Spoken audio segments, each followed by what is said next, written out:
파이썬 베이직을 배웠는데 파이썬은 인터프리터라는 아주 좋은 그 기반에 깔린 프로그램이 앱스트랙션을 잘 해줘가지고 이제 위에 여러분들이 코딩을 편하게 할 수 있도록 기반을 닦아준다고 말씀을 드렸고, 그게 이제 앱스트랙션이죠. 그 다음에 이제 데이터 타입 여러 개를 다뤘습니다. 데이터 타입에 뭐 정수도 있었고, 플로트 실수도 있었고, 뭐 스트링도 있었고, 불도 있었고. 근데 데이터 타입이라 하면 데이터를 어떻게 나타내느냐뿐만 아니라 오퍼레이션이 같이 결합이 돼 있다고 말씀을 드렸어요. 똑같이 생긴 플러스여도 데이터 타입이 달라지면 운영 방식이 완전 달라진다라는 걸 말씀을 드렸고, 그 다음에 이제 메모리 오퍼레이션, 화살표를 날리는 거에 대해서 저희가 많이 다뤘습니다. 펑션에 대해서도 다뤘고, 리어사인먼트에서 다뤘고, 뭐 이것저것 리컬전에서도 해보라고 말씀드렸죠. 그다음에 네임스페이스, 메모리 오퍼레이션과 같은 이제 맥락에서 말씀드렸습니다. 특별히 글로벌 네임스페이스가 있고 그 위에는 빌트인 네임스페이스가 있고, 펑션을 실행하게 되면 그 펑션에 대한 네임스페이스가 있다고 말씀을 드렸습니다. 그리고 이제 각가지 파이썬의 기능들에 대해서 말씀을 드렸는데, 펑션을 하는 이유 중에 하나는 reusability를 높이기 위해서, 내가 구현해 놓은 걸 다시 구현하기 싫으니까 펑션 딱 이름을 멋지게 정해서 그 이름을 이제 콜만 하면 내가 구현했던 거 다시 쌓아 올릴 수 있게, 이제 그런 기능을 하는 게 펑션이고, 여러분들이 지금 숙제하는 대부분이 펑션을 구현하는 거죠. 지금은 이제 숙제로서 구현만 하지만 나중에 여러분이 실제 일을 하거나 연구를 할 때는 내가 구현을 잘 해놓으면 그 펑션을 사용하면 될 것 같습니다. 그 다음에 이제 모듈, 펑션보다 좀 더 리유저빌리티를 가질 수 있도록 펑션 플러스 여러 가지 베리어블들을 하나의 파일 안에다가 다 연관된 걸 패키지로 엮어 놓은 다음에 임포트로 가져오면 되죠. 메스 모듈에 대해서 다뤘고, 관련된 네임스페이스와 메모리 모델에 대해서도 다뤘고, 임포트로 모듈을 가져오는 거랑 모듈의 각 이름들을 가져오는 거랑 약간 다르다고도 말씀을 드렸습니다. 그 다음에 이제 클래스, 또 비슷한데 파일 안에 꼭 저장된 하나의 파일 이름으로 가져오는 게 아니라 클래스라는 걸 따로 정의를 또 할 수가 있었죠. 그리고 그 안에 메소드랑 애트리뷰트들을 다 정의를 해서 실제 쓸 때는 클래스는 블랙 프린트지만 클래스의 실제 인스턴스, 오브젝트를 콜해가지고 만들어서 이제 우리가 쓸 수 있다고 했고, 메소드랑 일반적으로 불리는 펑션이랑 다른 점은 클래스 안에 있는 메소드는 파라미터 아무것도 없어도 셀프라고 무조건 넣어야 되고 자기 자신이 참조가 되기 때문에 실제 콜할 때 파라미터를 조금만 써도 좋다, 이걸 말씀드렸습니다. 그 다음에 컨트롤은 if, else, 모든 코드를 처음부터 끝까지 하나씩 실행할 필요는 없다. 입맛에 맞게 유저가 인풋에 어떻게 넣느냐에 따라서 여러 컨디션에 따라서 여길 실행했다가 저길 실행했다가 맘대로 실행하고 싶다, 그런 컨트롤이 있었고, 그룹핑은 리스트, 스탯, 튜플, 딕셔너리 같이 그룹화된 것들을 잘 이제 각 데이터 스트럭처마다 특성이 있지만 이제 좀 그룹화된 것들을 쉽게 저장하고 사용하기 위한 데이터 스트럭처들을 배웠고, 레피티션들은 그 그룹화된 것들을 일일이 코드를 새로 쓰면서 하나하나 엘리먼트를 조작하기보다는 하나의 인스트럭션만 가지고도 모든 그룹에 대해서 돌릴 수 있도록 for문이나 while문을 저희가 얘기를 했고, 마지막에 파일 IO도 얘기를 했습니다. 인풋 아웃풋을 유저랑만 왔다 갔다 하는 게 아니라 파일과 왔다 갔다 하는 경우가 사실은 더 많겠죠. 그 다음에 오브젝트 오리엔티드 프로그래밍을 해서 시험 문제에도 나왔죠. 여기 네 가지 원리에 대해서 제가 하라고 했던 것 같습니다. Encapsulation, Abstraction, Inheritance, Polymorphism에 대해서 다뤘습니다. 그 다음에 이제 데이터 구조들, 데이터 구조 이미 파이썬에서 얘기했지만 이제 조금 더 고급화된 얘기를 했었습니다. 리스트의 기반이 되는 좀 더 원시적인 데이터 스트럭처인 어레이에 대해서 얘기했죠.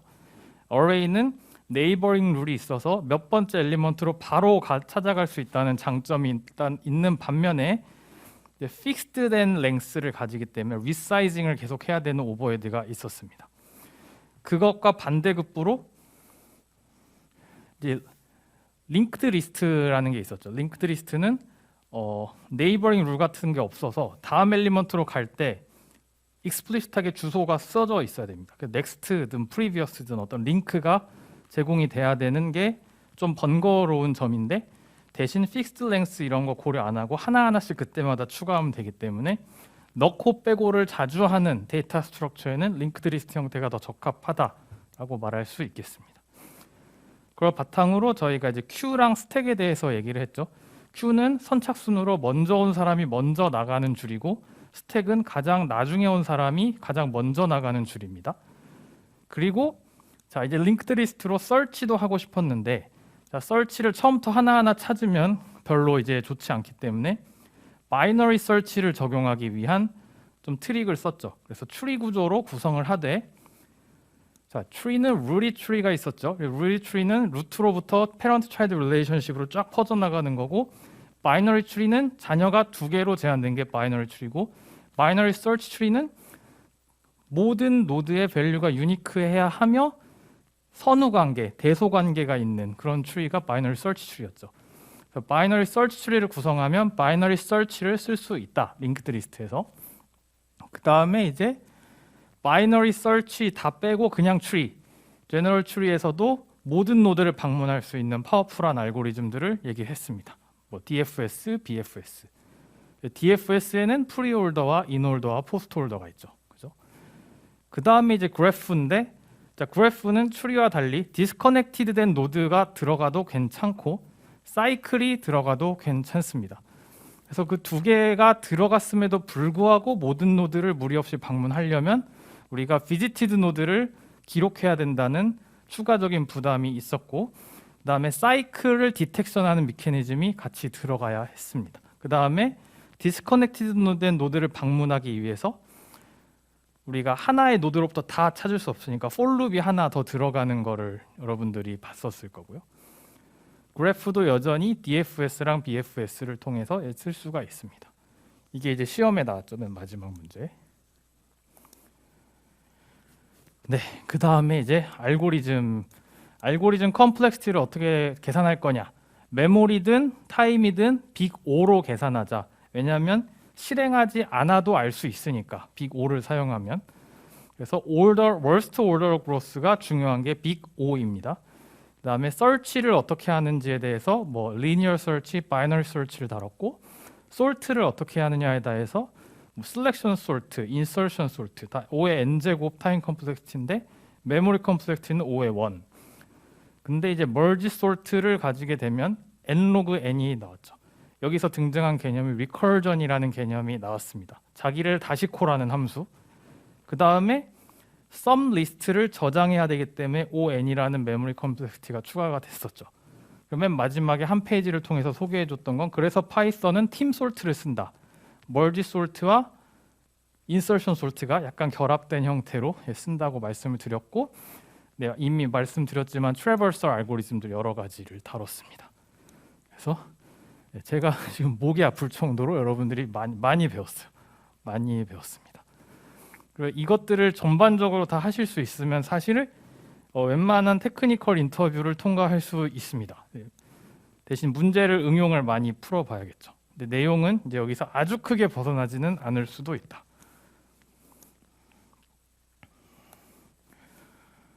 네, 그럼 이제 이번 분위기를 바꿔서 이제 마음의 준비를 잘 하시고 후반부로 넘어가도록 하겠습니다.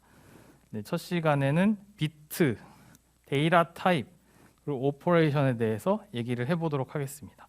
지금부터 한 4-5시간 정도는 이제 시스템에 대해서 얘기를 할 거예요. 그 다음에 C 프로그래밍으로 넘어갈 겁니다. 자, 제가 뭐 계속 말로는 얘기를 했지만 파이썬은 되게 하이 레벨 랭귀지다. 인터프리터와 오퍼레이팅 시스템의 그 도움에 힘입어서 하이 레벨로 영어스럽게 할 수 있는 프로그램이고, 그리고 사람의 친화적인 랭귀지입니다. 근데 이제 우리가 컴퓨터에게 다가가는 시간입니다. 지금부터는. 지금까지는 컴퓨터가 우리에게 다가왔다면 이제 저희가 컴퓨터에게 다가가는 시간입니다.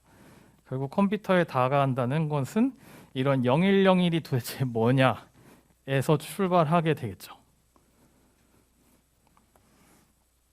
텍스트북은 뭐 이번 학기 첫 시간에도 이미 말씀을 드리긴 했는데 어쨌든 이 책에 많은 내용들이 있습니다. 그럼 이제 컨텐츠는 이렇게 구성이 돼 있고 하나씩 가볼게요. 자, 오늘 우리가 전반적으로 좀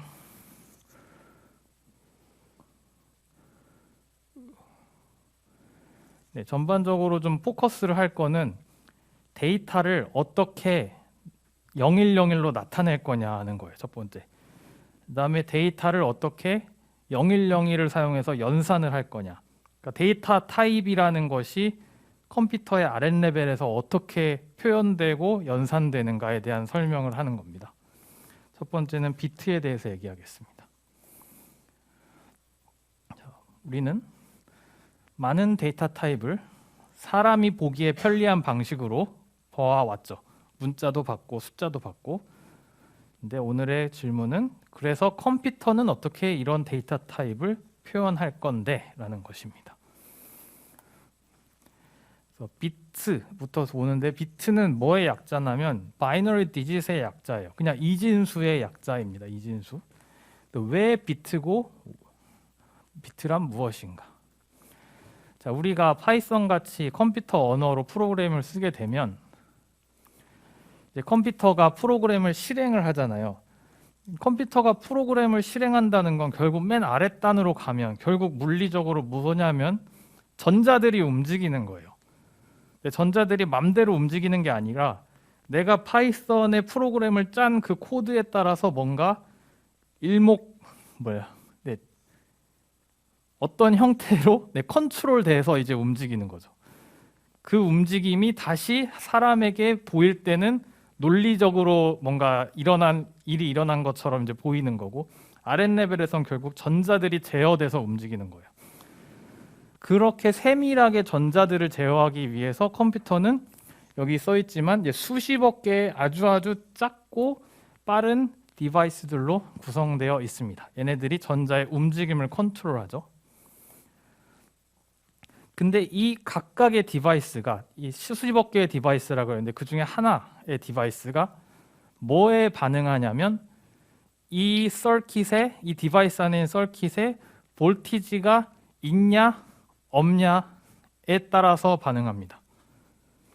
이게 뭐 당연하다고 생각할 수도 있는데 뭐랑 다르냐면 자, 볼티지가 예를 들어 1볼트부터 5볼트까지 있어요. 근데 사람이 설계를 할 때 나는 이 서킷을 좀 세밀하게 설계할 거야. 그래서 1볼트일 때는 이렇게 반응하고 2볼트일 때는 이렇게 반응하고 3볼트일 때는 이렇게 반응하고 4볼트일 때는 이렇게 반응하고 5볼트일 때는 이렇게 반응하게 만들 거야.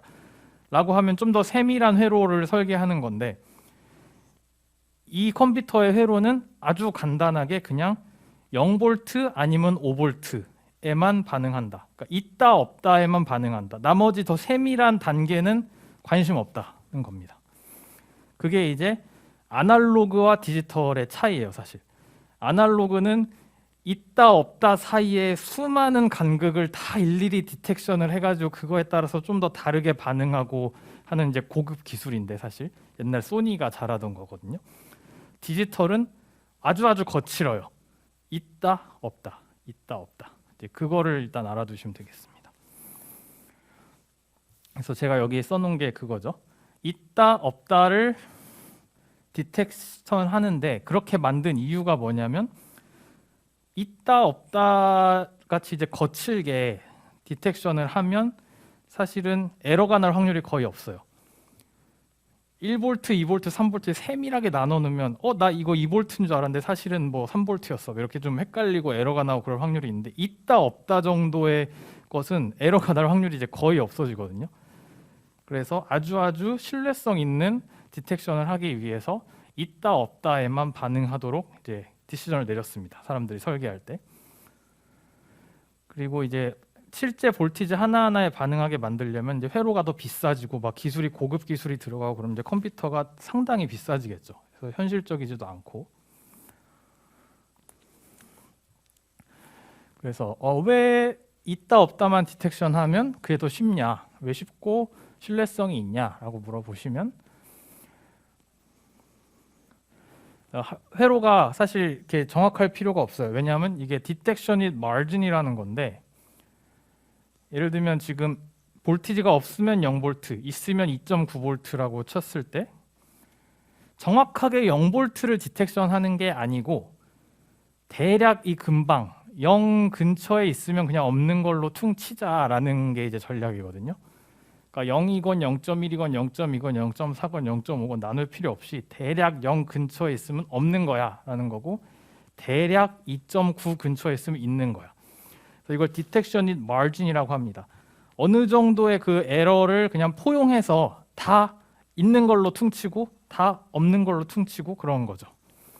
그리고 중간에 있는 건 이제 좀 나올 수 없는, 나와서는 안 되는 그런 밸류들이고, 이렇게 하면 사실 이제 에러가 나기가 되게 쉽지가 않죠. 이 사이에만 있으면 다 0으로 하기로 했으니까, 그죠?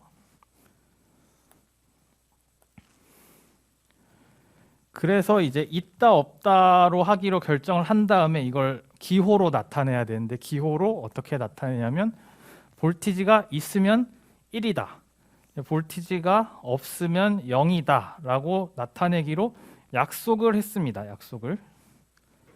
그래서 이제 비트가 여기서 생기게 된 것이죠. 그래서 하나하나가 비트고 사실 그냥 바이너리 디지트의 약자입니다. 그래서 비트 하나가 있으면 우리는 두 가지 상태의 정보를 이제 표현할 수가 있죠. 근데 이제 우리가 실생활에서 하려는 일들은 너무너무 복잡하기 때문에 두 가지 상태만 나타낼 수 있으면 사실 불리안이랑 똑같은데 그거 갖고 딱히 복잡한 일을 할 수가 없잖아요. 정수도 나타내야 되고 뭐 실수도 나타내야 되는데 지금 0101 하나만 갖고는 할 수가 없으니까 진짜 큰 숫자들 여러 가지 스테이트들을 다 구분하려면 어떻게 하냐면 결국은 그냥 비트를 여러 개 쓴다. 비트를 여러 개 쓴다. 이게 전략입니다.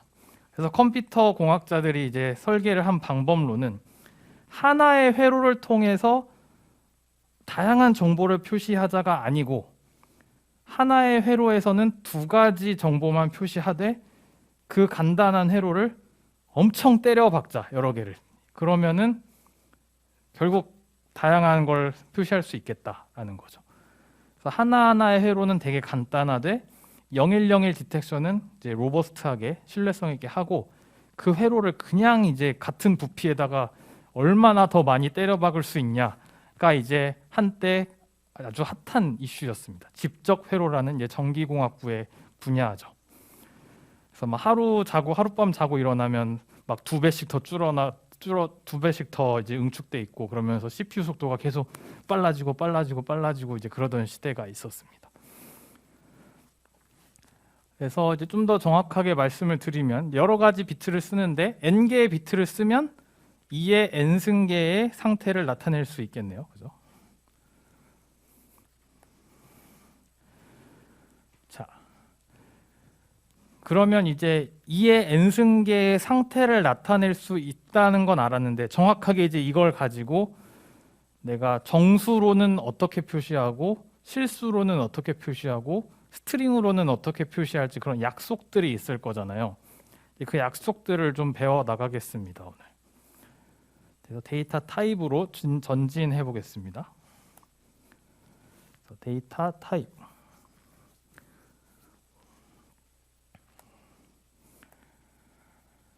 자, 데이터 타입을 만들려면 이제 뭔가 좀 효율적으로 약간 조금의 비트만 쓰면서도 더 많은 정보를 표현하고 또 연산도 뭔가 효율적으로 하고 그런 머리를 굴려야 되는데 그 머리를 굴린 뒤에 궁극적으로는 이제 서로 약속을 해야 돼요. 이렇게 하기로 하자라고 이제 룰을 정하고 거기에 다 따라야 되는 거죠. 그래서 예를 들면 내가 5라는 숫자를 비트로 나타내고 싶다. 그럼 이제 처음에 사람들이 어떻게 나타낼까 이런저런 고민을 했을 것 같아요. 하나의 방법론은 유너리 시스템, 비트를 카운팅하는 거예요. 그러니까 1이 몇 개이냐를 카운팅해서 숫자로 나타내 보자라고 사람들이 생각을 했을 수 있죠. 말 되잖아요, 그죠? 예를 들면 5라는 숫자를 나타내려면 비트를 5개를 쓰자. 하나, 둘, 셋, 넷, 다섯. 그럼 이걸 5라고 약속을 하고 7을 나타내고 싶으면 1을 7개를 쓰자. 뭐 이런 식으로 약속할 수 있겠죠. 근데 이런 식으로 만약 쓰게 되면 단점이 그냥 큰 밸류를 쓰려면 그만큼 1이 더 많이 필요하고, 그런데 뭐 수십억이라는 숫자를 쓰려면 말 그대로 회로가 딱 그 수십억 개가 필요하겠네요. 별로 이렇게 경제적인 건 아닌 것 같아요. 그래서 이제 그 다음으로 고안한 것이 그냥 단순히 비트가 몇 개인지 숫자만 세지 말고 각 비트가 어느 위치에 있는지도 같이 고려를 해보자라는 거죠. 우리가 흔히 말하는 이진수죠. 1, 0, 1, 5를 1, 0, 1로 나타내보자. 그럼 똑같은 1이지만 오른쪽 끝에 있는 거랑 왼쪽 끝에 있는 1은 사실 의미가 다른 거죠. 위치가 다르니까. 그러면 오른쪽에 있는 건 그냥 0의 1의 자리수, 그리고 여기 중간에는 2의 자리수, 여기는 또 2의 2승 자리수로 돼서 1, 0, 1 하면 1 곱하기 2의 2승 플러스 0 플러스 1 곱하기 2의 0승 해서 5가 되겠다. 그러면 당장에 원래 5개의 비트가 필요했는데 3개 비트만 있어도 5를 표시할 수 있으니까 조금 더 경제적이 되겠네요. 그렇죠? 자, 이게 하나의 이제 예시를 보여드린 겁니다. 그래서 데이터 타입이라 하면 어떤 그룹화된 밸류들을 비트로 어떻게 표현할 거냐에 대한 약속이고, 거기 플러스 그 밸류들 간의 연산을 어떻게 또 비트 레벨에서 수행할 거냐에 대한 약속입니다. 그래서 레프레젠테이션과 오퍼레이션이 함께 묶여서 데이터 타입이 되는 겁니다. 자, 그럼 가장 간단한 것부터 보겠습니다. 일단 불리안 타입, 우리가 파이썬에서 봤던 불리안 타입 밸류는 true랑 false밖에 없잖아요. 그래서 그거를 어떻게 0101로 나타낼 거냐 약속을 하면 되겠죠. 그래서 이렇게 약속을 했습니다. 1이 true고 0이 false다. 그렇게 약속을 했습니다. 그렇게 한 뒤에 이제 조금 더 복잡하게 각각의 상태가 true냐 false냐가 여러 개를 늘어 세울 수 있거든요. 실제 우리 많은 경우에 쓰는데, 예를 들면 저희가 이제 저희 데이터 사이언스 대학원 졸업 요건을 빅팩터로 만든 거예요. 그러면은 저희가 졸업 요건에 뭐 졸업 논문도 써야 되고, 뭐 논자시도 통과해야 되고, 필수 학점도 들어야 되고, 학점을 채워야 되고, 그 다음에 그 중에서 이제 전필들을 다 들어야겠죠. 그럼 처음에 신입생들은 다 아무것도 안 한 상태니까 빅팩터로 나타내자면 0000인 상태가 될 거예요. 맞나요? 다 false라는 거예요. false. 그러다가 이제 논자시를 통과했어요. 그럼 아직 나머지는 안 했는데 논자시만 통과했으니까 중간에 퀄 쪽만 1이 돼가지고 0100으로 표시하면 되고, 석사가 마지막 학기가 됐어요. 그러면 이제 논문 빼고 딴 거 다 했겠죠. 그러면은 0111 뭐 이런 식으로 표시가 되겠네요. 네. 이런 게 이제 비트 벡터입니다. 각 비트 포지션마다 특별한 의미가 있어서 그 각 의미에 해당하는 게 true냐 false냐를 여러 개를 이제 표시할 수 있는 거죠. 그리고 불리한 타입 갖고 연산도 우리 뭐 많이 했었잖아요. and, 뭐 or, 뭐 not 이런 것들. 그런 것도 비트로 바꿔주기만 하면 돼요, 사실. 그래서 뭐 0이 들어가면 not의 경우에는 그냥 0이면 1, 1이면 0 이러면 문제 없죠. 실제 이게 다 true, false로 매핑이 되니까. 그리고 and는 두 개를 가지고 and를 하면 둘 다 1일 때만 1이고 나머지는 다 빵 처리하면 될 것 같고요. or은 네, 둘 중에 하나라도 1이면 1이고 나머지 경우 지금 둘 다 빵일 때만 빵. 지금 이런 식으로 그냥 약속을 해놓으면 되는 거예요. 비트로 어쨌든 다 변환이 된 상태죠. 더 이상 true, false가 여기 표시가 안 돼 있잖아요, 그죠? 다 0101로 나타낼 수 있습니다. XOR 같은 경우에는 두 개가 다를 때 1을 리턴하는 거니까 뭐 이런 식으로 테이블을 짜면 되겠죠. 자, 이렇게 해놓으면 뭐 분리한 갖고 오퍼레이션 하는 거 다 데이터 타입 완성된 겁니다. 비트 레벨로. 빅 벡터의 경우에는 사실 이거의 확장판이긴 한데 각 포지션마다 이 오퍼레이션을 하나씩 적용하면 되죠. 그러니까 빅 벡터에 대해서 낫을 적용하려면 각 포지션마다 다 낫을 각각 적용하면 되죠. 그래서 1, 0, 0, 1 이렇게 바꾸고 1111이면 0, 0, 0, 0 이렇게 바꾸면 되고, AND도 마찬가지고 OR도 마찬가지고 XOR도 마찬가지고 다 각 포지션마다 네, 서로 같은 포지션끼리 논리 연산을 적용하면서 결과값을 리턴하면 됩니다. 네. 그럼 끝났습니다. 네, 한 20초만 있다가 이제 좀 더 어려운 데이터 타입으로 넘어가겠습니다. 불리안과 빅팩터는 네, 끝입니다.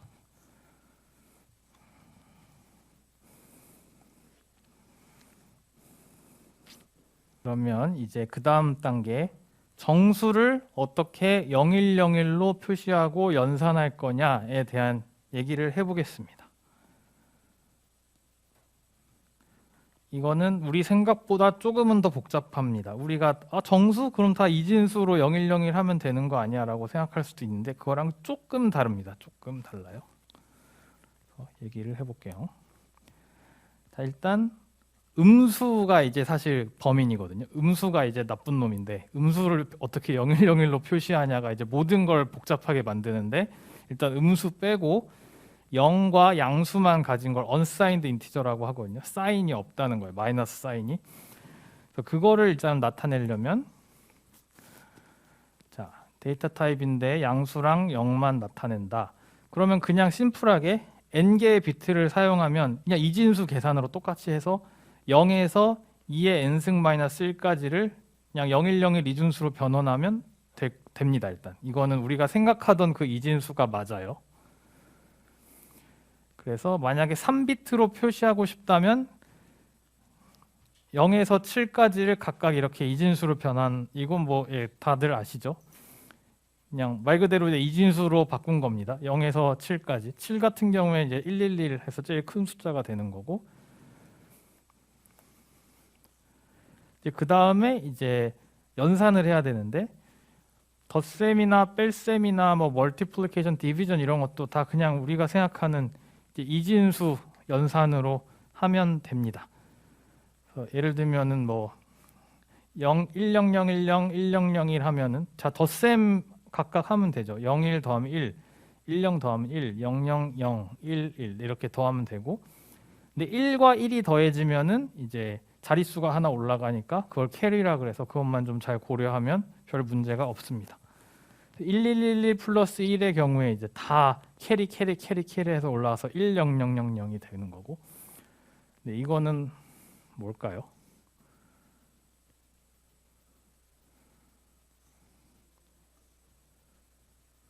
이거에 대해서 네, 이거는 답이 뭘까요? 똑같은 규칙을 적용해서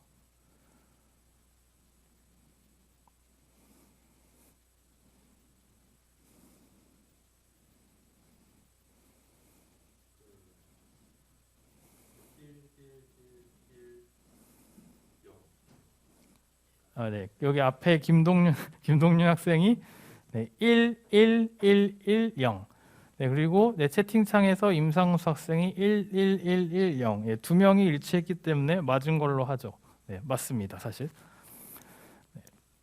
자, 그럼 이제 양수는 이렇게 스무스하게 넘어가고 이제 대비를 찾아야죠. 이게 음수입니다. 음수를 어떻게 0101 표시할 거냐? 마이너스 1 이런 거 없잖아요. 이진수에.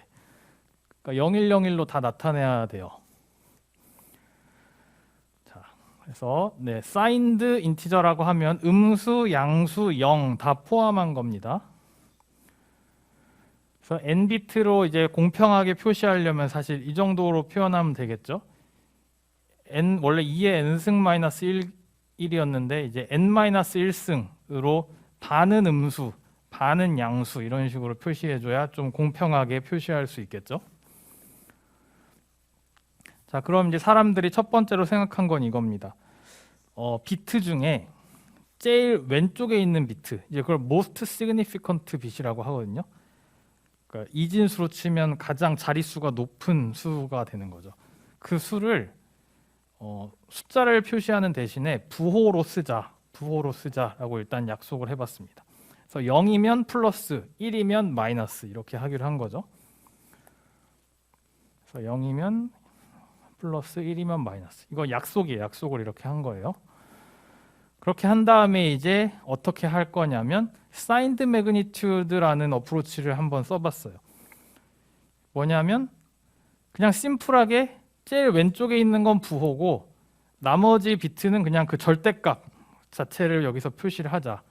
그러면 이제 심플하게 표시할 수 있겠죠. 예를 들면 2는 일단 양수니까 3비트로 표시한다고 쳤을 때 제일 왼쪽에 있는 건 빵이고 양수라는 뜻이죠. 그 다음에 나머지를 가지고 2를 표시한다. 1, 0이죠. 그럼 마이너스 2를 표시할 때는 어떻게 하냐면 일단 마이너스가 붙었기 때문에 제일 왼쪽에 있는 건 1이고 그 다음에 나머지 두 개 비트를 사용해서 절대값을 나타내는 거죠. 그래서 2를 나타내는 거죠. 마이너스는 이미 빠졌으니까 2를 나타내서 1, 0. 그래서 0, 1, 0은 2고 1, 1, 0은 마이너스 2인 거죠. 네. 이렇게 한번 약속을 해본 거예요. 그러면 이제 테이블이 이렇게 구성이 될 거거든요. 0, 1, 2, 3까지는 이제 쭉 별 생각 없이 가다가 여기 1이 들어가는 순간 이제 마이너스잖아요. 1, 0, 0은 0이고, 네, 약간 좀 어이가 없지만 0이 플러스 0이 있고 마이너스 0이 있어 버렸네요. 여기서는. 그 다음에 1인데 여기에 0, 1이면 마이너스 1, 1, 1, 0이면 마이너스 2, 1, 1, 1이면 마이너스 3 이런 식으로 이제 표시를 하게 되겠습니다. 자, 이런 게 사인드 매그니튜드 방법입니다. 자, 또 다른 방법로는 원스 컴플리먼트라는 것인데 그냥 비트를 뒤집는 거예요. 컴플리먼트는 원스 컴플리먼트는 내 어떤 숫자가 있는데 거기다가 원스 컴플리먼트를 딱 더하는 순간 모든 비트가 다 1이 되게 만드는 게 원스 컴플리먼트입니다. 1의 보수라 그러죠. 보수. 그래서 어떻게 하냐면 자, 2는 똑같이 파지티브니까 0에다 1, 0인데 음수를 나타낼 때 마이너스 기호를 쓰고 그 다음에 절대값을 그대로 쓰는 게 아니라 그 절대값이 2면 1, 0인데 그 절대값의 원스 컴플리먼트를 그냥 나타내면 어떨까라고 일단 생각을 해본 거예요. 그래서 1, 0, 1로 해보자. 뒤집자. 음수의 경우에는 그런 약속을 해본 거죠. 그렇게 했더니 이제 조금 더 스무스해진 감이 있는데 뭐냐면 밸류가 계속 증가하다가 바로 최소값으로 바뀐 다음에 다시 쭉 증가하는 형태로 구성이 돼요. 이진수를 증가시킬 때. 아까는 막 증가하다가 갑자기 0에서 쭉 밑으로 다시 감소하는 형태였는데 지금 이건 계속 증가하는 형태로 이제 만들 수가 있고요. 하면 이제 투스 컴플리먼트가 여기서 등장하는 거거든요. 그러니까 레프레젠테이션만 생각했을 때는 예를 들면 사인드 매그니튜드가 가장 이제 쉬워 보이거든요. 말이 돼 보이고. 그런데 굳이 막 원스 컴플리먼트, 투스 컴플리먼트 이렇게 등장하는 게 특히 투스 컴플리먼트 연산을 잘하는 게 되게 중요해요. 연산이 잘 되도록 만들어야 돼요. 그죠?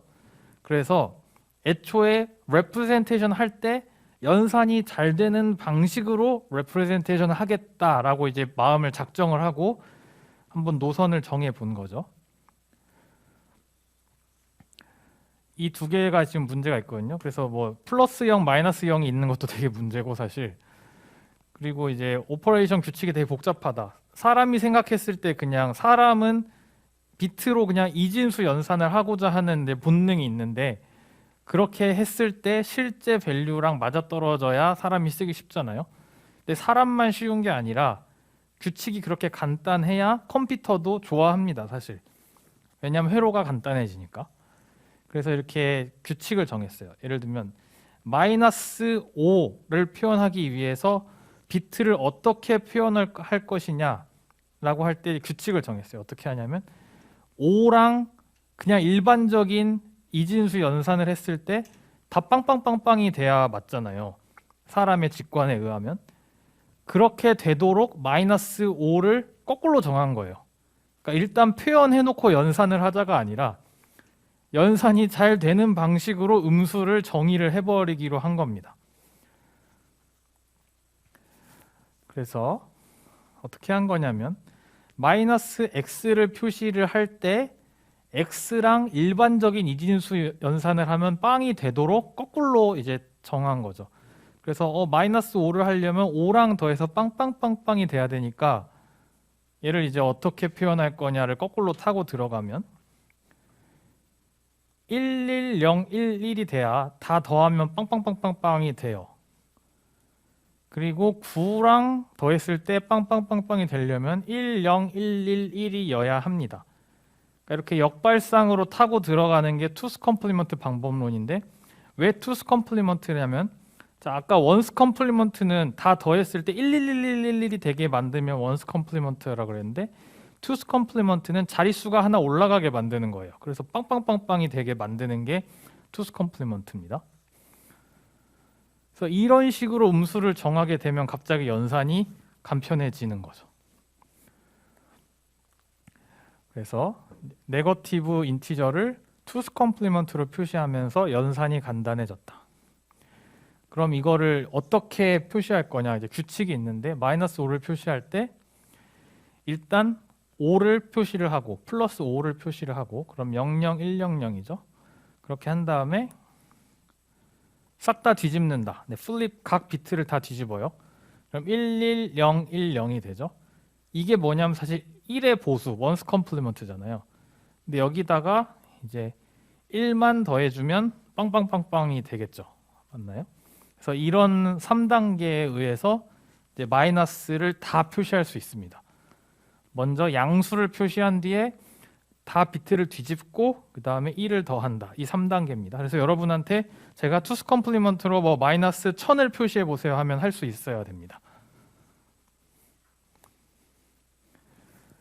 그리고 이제 이렇게 했을 때 표현하지 못하는 하나의 그 숫자 패턴이 있는데, 10000은 이제 이 패턴으로 표시를 못해요. 해당하는 양수가 없거든요. 그래서 그거는 따로 정의를 했는데 음수에다가 할당해 주기로 이제 결정을 했습니다. 제일 작은 음수에다가.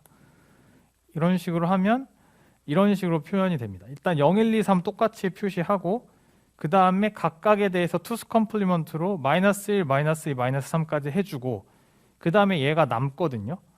남는데 얘는 가장 작은 음수로 약속을 해주는 겁니다. 그럼 이제 자연스럽게 마이너스 4부터 1씩 증가하는 패턴이 나오게 되죠.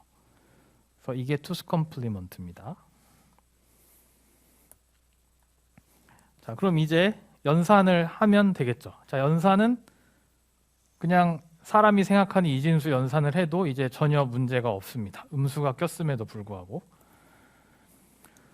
근데 가정이 있어요. 두 개의 정수가 이제 같은 개수의 비트로 표시됐다고 가정하면 이제 이렇게 할 수 있는 겁니다. 그러고 이제 막 자릿수가 올라가면 9번째 비트는 이제 무시할 수밖에 없겠죠. 비트가 제한돼 있으니까. 그래서 예를 들면 이런 식으로 104를 표현하면 이렇게 되고 마이너스 16을 표현하면 이렇게 되는데, 이거 그냥 이진수 연산하면 딱 우리 밸류로 연산한 거랑 똑같이 88이 나오게 됩니다. 이게 그냥 이진수 연산하면 똑같이 나와요 이제. 그리고 얘도 마이너스 10을 표시하면 얘인데, 자, 마이너스 9를 또 한번 표시를 해볼까요? 이게 원래 9면은 1001이잖아요. 9가 그죠? 1001인데 이제 그거를 뒤집고 1 더하면 네, 이렇게 됩니다. 뒤집고 1 더하면 이렇게 되는데, 이제 그거를 그냥 똑같이 이진수 연산을 해도 음수가 잘 표시가 됩니다. 이제는 투스 컴플리먼트에서는. 그럼 이제 뺄셈으로 가는데, 자, 뺄셈은 어떻게 하냐? 1에서 빼고 막 이런 게 아니고요. 뺄셈은 우리가 덧셈을 정의를 잘 해놨기 때문에 덧셈으로 바꿔주는 겁니다. 우리가 음수를 정의를 해놨고 덧셈을 정의를 해놨기 때문에 그 두 개를 활용해서 뺄셈을 하는 겁니다. 어떻게 하냐면, 자, 104-16이면 두 번째 숫자를 마이너스를 붙여서 음수로 바꿔요. 일단 뺄셈을 하는 게 아니라 마이너스로 바꿔서 비트가 이렇게 달라집니다. 마이너스 16을 비트로 표현을 하고, 이렇게 비트가 바뀐 상태에서 덧셈을 하는 거죠. 그러면 이제 올바른 결과물이 나오게 되죠. 그러니까 한 번에 뺄셈을 하는 게 아니죠. 지금 음수를 표현을 하고 그 다음에 덧셈을 하는 거죠. 그다음에 뭐 이런 경우도 마이너스 9다 그러면은 이제 9를 표시해야죠. 원래는 이건데 자, 9를 표시하도록 바꾸고 그 다음에 이제 덧셈을 해서 11111 이게 마이너스 1이 되는 거고요. 그래서 뺄셈은 이제 음수로 표시 그 부호 바꾸는 연산 플러스 덧셈이다라고 인지를 해주면 좋겠습니다. 그다음 이제 사인 익스텐션이라는 게 있는데 이제 데이터 타입들마다 뭐 8비트짜리 정수도 있고 뭐 16비트짜리 정수도 있고 이렇게 정수들마다 표현할 수 있는 비트를 제한해 서로 다르게 해놓은 경우들이 꽤 있거든요. 그럼에도 불구하고 서로 연산을 할 수 있어야 되잖아요. 그럼 8비트짜리 정수랑 4비트로 표현한 정수를 가지고 덧셈을 할 수 있어야 되는데 그때도 규칙이 필요하겠죠. 일단 여기는 양수들끼리 더했네요. 양수를 할 때는 어떻게 하냐면 4비트짜리 더 작은 비트를 가진 애들한테 8비트로 늘려주는데 그걸 사인 익스텐션이라고 하고 빵빵빵빵으로 늘려주는 겁니다. 그렇게 한 다음에 연산을 하면 108이 잘 나온다. 이건 뭐 되게 쉬워 보이죠. 그래서 무조건 0만 더하면 되겠네 라고 생각하셨다면 오산이고 그건 양수일 때만 0을 더하는 거고요. 음수는 좀 얘기가 달라요. 예를 들면 104에서 마이너스 4를 더한다. 지금 4비트로 표시했기 때문에 여기가 1이 된 거예요. 여기가 1이 된 거죠. 그럼 이거를 갖다가 내가 아까랑 똑같이 0000을 더해서 계산을 하겠다는 순간 갑자기 마이너스 4가 아니라 8로 바뀌어요. 왜냐하면 여기 비트가 맨 왼쪽이 0이잖아요. 그럼 양수잖아요, 사실. 그러니까 섣불리 0을 더하면 갑자기 음수가 양수로 바뀌는 기적이 일어나기 때문에 이제 그럼 안 됩니다. 그래서 제로 패딩만 하면 안 되고 실제로는 음수면 1만 더하면 사실 이게 8비트에서도 마이너스 4가 돼요. 그래서 1을 더합니다. 양수일 경우엔 0을 더하고 음수일 땐 1을 더하면 별 문제가 없다. 그래서 다 더하면 제대로 된 8비트 연산을 하는 겁니다. 그러니까 저희가 이런 것들을 하나하나 보면 우리가 사람의 머리로 생각했을 때는 별 생각할 거리가 없는 연산들인데 진짜 비트 레벨로 내려가면 하나하나 다 약속을 해야 된다는 거를 지금 여러분이 체험하고 계시는 거죠. 그 다음에 또 문제가 오버플로우라는 문제가 있는데 만약에 여러분들이 표현하고자 하는 숫자가 되게 크잖아요. 그러면은 n비트로 표시를 못하고 이제 뭔가 삐져나가는 상황이 발생하잖아요. 그때 좀 문제가 있을 수가 있습니다. 잠깐만요. 질문이 아까 8이 아니라 12인 것 같다고 하는데 혹시 에러가 제가 있을 수가 있으니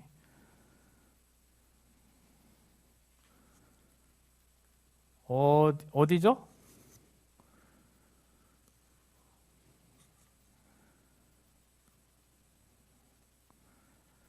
여기 전 슬라이드인가?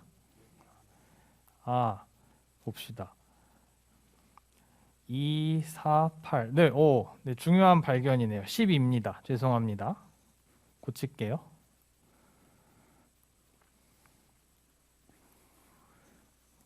자, 오버플로우는 예시가 뭐냐면 자, 숫자가 너무 큰 거예요. 104랑 33을 더했단 말이죠. 그럼 아주 큰 양수가 나오기를 기대하고 있을 텐데 자, 비트로 별 생각 없이 비트를 더했어요. 그랬더니 뭐가 나오냐면 이럴 수가. 여기에 맨 왼쪽이 1이 됐어요. 그 얘기는 뭔가 음수가 됐다는 뜻이거든요. 양수 두 개를 더했는데 음수가 되는 이상한 현상이 발생할 수가 있어요. 그래서 이거를 주의해야 됩니다. 그래서 우리가 비트 레벨에서 연산을 할 때는 너무 큰 숫자가 나오는 걸 이제 주의를 해야 되고 이게 오버플로우가 생겼는지 안 생겼는지를 계속 뭐 if문이나 이런 걸로 좀 확인을 하고 그런 것들이 필요할 수가 있어요. 이것도 음수 두 개를 더했는데 짠 얘가 이제 빵이 되면서 갑자기 양수로 변신하는 상황이 벌어집니다. 이런 상황들이 일어날 수 있죠. 이런 오버플로우라고 하는 겁니다. 실제 우리가 뭐 타이머 같은 거를 막 증가를 시킬 때가 있어요. 뭐 시간을 우리가 정수로 나타내고 싶은데 제가 이제 맞닥뜨렸던 실제 케이스인데 그냥 하루 이틀 계속 초를 카운팅을 하고 있는데 갑자기 초가 마이너스 초가 돼가지고 갑자기 모든 오퍼레이션이 꼬였던 기억이 있습니다. 계속 증가될 때까지 증가된 다음에는 갑자기 가장 작은 수로 바뀌면서 마이너스로 표시가 됐는데 제가 그때 별 생각 없이 돌리다 보니까 그런 것들을 체크를 못했어요. 그런 상황이 충분히 발생할 수 있습니다.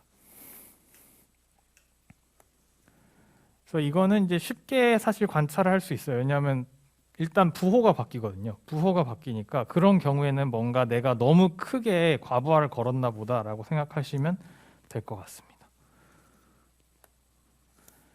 자, 그럼 이제 마지막입니다. 정수가 이제 다 끝났어요. 정수는 다 끝났고 정수에 대해서는 우리가 깊이 파봤어요. 왜냐하면 그나마 간단한 표현 방식이기 때문에 오퍼레이션도 하나하나 보고 했는데 지금부터 다룰 것들은 그냥 소개만 해드리고 넘어갈 겁니다. 왜냐하면 복잡해서 저도 잘 몰라요, 사실. 뭐냐면 자 이제 실수를 표시를 해보는 거죠. 실수. 생각만 해도 복잡하죠. 실수가 어떻게 0101로 표시가 될 것이냐.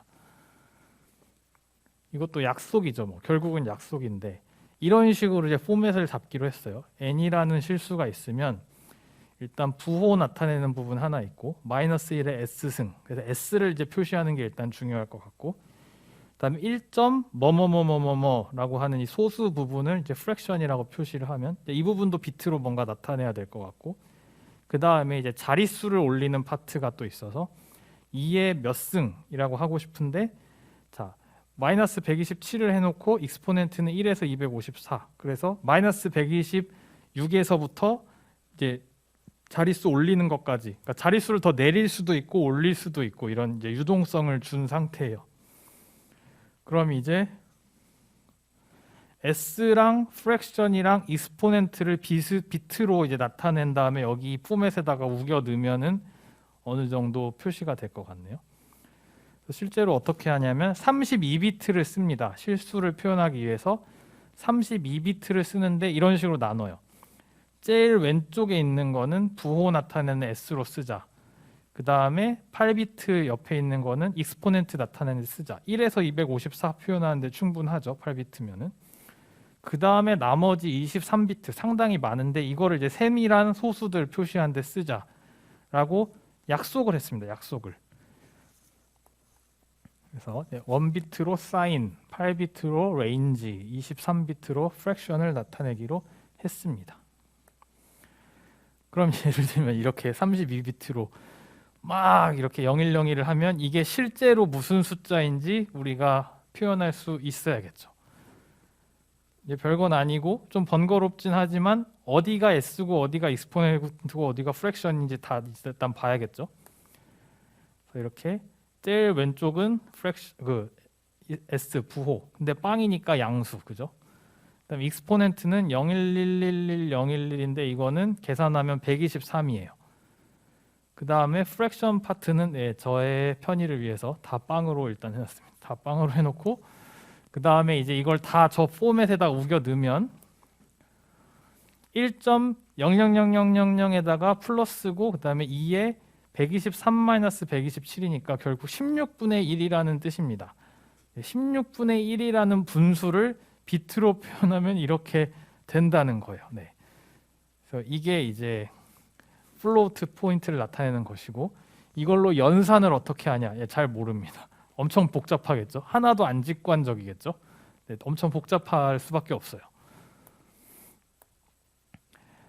그래서 플로팅 포인트를 갖고 하는 연산은 복잡할 수밖에 없습니다. 정수 연산에 비해서 정수 연산은 일단 사람이 이해가 가는 수준이기 때문에 훨씬 빠르죠. 그래서 이제 이 플로팅 포인트가 컴퓨터가 하기 싫어하는 연산이기 때문에 슈퍼컴퓨터의 성능을 나타내는 지표로 쓰여요. 플랍스라고 해서 1초에 실수 연산을 몇 개나 할 수 있느냐 이게 성능의 지표가 됩니다. 플랍스라는 걸 보면 이게 실수 연산이구나 라고 생각하시면 되고요. 이제 트레이드 오프가 있어요. 이제 저희가 보통 프로그래밍을 하면 다 실수로 하잖아요. 별 생각 없이 당연히 다 실수겠거니라고 프로그래밍을 한단 말이죠. 그러면 개발하는 입장에서는 되게 편리하죠. 편리한데 네, 플로팅 포인트로 하면 이제 편리한데 뭐 need to handle quantized noise to design an algorithm with fixed point numbers. 네. 그래서 플로팅 포인트로 하는데 이제 픽스트 포인트로 개발하게 되면 정확도가 뭔가 손실이 되잖아요. 이제 만약 다 정수로 프로그래밍을 해야 된다고 갑자기 제한 조건을 걸면은 아 이거 그때그때마다 반올림을 어떻게 해야 되고 막 이런 것 에러를 최소화하기 위한 근사를 잘 해야 되잖아요. 그러면 이제 그런 에러를 잘 이제 처리해 주는 게 필요해서 픽스트 포인트 인티저로 모든 프로그래밍을 한다. 그럼 개발자 입장에서 약간 좀 생각할 게 많아지게 될 수밖에 없습니다. 그래서 디벨롭먼트 코스트가 크고요. 근데 실행할 때는 픽스트 포인트 인티저로 일단 된 프로그램은 진짜 빠르게 실행이 되고요. 실수로 해놓은 거는 느려요. 그래서 우리가 어떤 종류의 컴퓨터를 다루느냐에 따라서 약간 전략을 다르게 해야 되는데 내가 무진장 빠른 컴퓨터로 대충 뭐 어느 정도 복잡하지 않은 알고리즘을 돌린다. 그럼 그냥 실수로 프로그래밍을 하면 뭐 딱히 도찐 개찐으로 성능이 잘 나오는데 갑자기 컴퓨터가 좀 안 좋아요. 여기에 있는 이런 임베디드 기기 좀 안 좋은 컴퓨터에다가 프로그래밍을 할 거라면 성능을 잘 고려해야 되기 때문에 내가 좀 불편하더라도 실수로 프로그래밍을 하는 게 아니라 모든 정보를 정수로 표현할 수 있도록 심혈을 기울여서 프로그래밍을 하면 이렇게 안 좋은 디바이스에서도 프로그램이 돌아갑니다. 빠르게. 이런 걸 인티저 올리 프로그래밍이라고 하고 픽스트 포인트 프로그래밍이라고 하는데 이제 그런 게 임베디드 쪽에서 아주 중요한 개념이라고 볼 수가 있습니다. 자, 그 다음은 이제 문자 표시. 근데 이건 이미 우리가 알죠. 아스키 테이블로 다 숫자가 매핑이 된다. 근데 이제 키보드 회사에 따라서 모니터 회사에 따라서 자기 맘대로 비트를 만들어서 보내면 이제 너무 쉽지 않으니까 이제 글로벌하게 통용되는 표준을 아스키로 만들어서 어느 회사가 키보드를 만들고 모니터를 만들든 간에 또 컴퓨터 회사랑 키보드 회사가 서로 분리돼서 각자 설계를 하든 간에 아스키로만 하라고 이제 약속만 해놓으면은 서로 이 비트는 A고 이 비트는 B야 뭐 이런 식으로 약속이 다 돼 있기 때문에 비트 레벨에서 서로 그 소통이 가능하게 되겠죠. 그다음에 마지막인데 헥사고널입니다. 헥사고널. 이거는 이제 왜 나온 거냐면 0101이 컴퓨터는 이제 되게 좋아하긴 하는데 아무래도 프로그래밍을 하는 건 사람이다 보니까 사람이 0101의 그 반복을 보면 약간 정신이 이상해질 수 있거든요. 이게 어디가 1이고 어디가 0인지 비트 포지션 하나하나도 막 너무 눈이 아프고 헷갈리고 알아보기 쉽지 않기 때문에 조금 더 사람이 알아보기 쉽게 그냥 표현 방식을 좀 바꾼 겁니다. 그러니까 이건 사람을 위한 표현 방식이에요. 딱히 뭐 연산이 달라지는 건 아니고 그래서 이런 식으로 길어지면 어디에 1이 있고 어디에 0이 있고 뭐 몇 번째고 이런 거 다 너무 기억하기가 힘드니까 4개씩 묶자. 4개씩 묶어서 표현하면 사람이 좀 더 알아듣기 편하겠지라는 겁니다. 그래서 4개를 묶으면 0에서 15까지 표시할 수 있는데 10부터 15까지는 숫자가 갑자기 2개가 되니까 그거를 그냥 알파벳으로 바꿨습니다. 10부터는 A, B, C, D, E, F로 표시하게 되는 거죠. 그래서 예를 들면 이런 식의 비트가 있으면 이걸 딱 보면 뭔 소리인지 진짜 알아듣기 쉽지 않은데 이거를 만약 헥사고널로 표시하게 되면 4개로 각각 쪼갠 다음에 각각을 이제 표시하는 거죠. 얘는 3이고 얘는 D고 얘는 6이고 얘는 2다. 그럼 이렇게 0011막 이런 식으로 표시하는 것보다는 3D, 6, 2라고 표시하는 게 좀 더 사람이 딱딱딱 구조화돼서 알아보기가 좀 편리해요. 그래서 헥사고널로 많이 씁니다. 그래서 서머리를 하자면